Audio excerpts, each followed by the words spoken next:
আমি আপনার তেলাওয়াত শোনার পর থেকেই অনেক অসুস্থ আর আমার উপর জিন হাজির হয়েছিল। আপনার সাথে কীভাবে যোগাযোগ করতে চাই? হোয়াটসঅ্যাপ নাম্বারে কল দিয়েছিলেন, হয়তো ধরি নাই। আচ্ছা, যাই হোক, আপনি জিনে আক্রান্ত হয়তো এটা আপনি আগে থেকে জানেন, আর তেলাওয়াত শোনার পর থেকে ওইটা আপনার উপর অনেক রিয়েক্ট দিছে, যার কারণে আপনি অনেক বেশি অসুস্থ হয়ে গেছেন।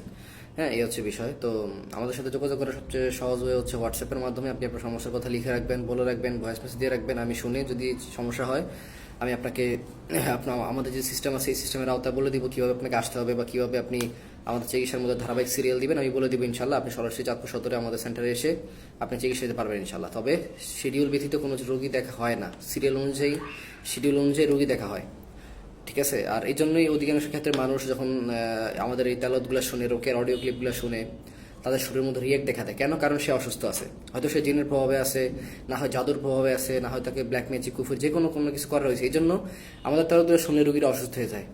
আচ্ছা, এখানে একটা প্রশ্ন আসে না যে কোরআন তেলাওয়াত শুনলে মানুষ অসুস্থ হয় কেন? ইজি উত্তর, সহজ উত্তর কি? সে আক্রান্ত। সুস্থ মানুষ কোরআন তেলাওয়াত শুনলে কিচ্ছু হবে না। আমার অনায়াসে কোরআন তেলাওয়াত সে শুনতে পারবে, তার কিচ্ছু হবে না। জিনের রোগী আমার কোরআন তেলাওয়াত শুনতে পারবে না, ব্ল্যাক ম্যাজিশিয়ানের রোগী আমার কোরআন তেলাওয়াত নিতে পারবে না। বুঝতে পারছেন? এই বিষয়গুলো খুব সহজ, মাথা খাটান, আপনি বুঝতে পারবেন। আসসালামু আলাইকুম।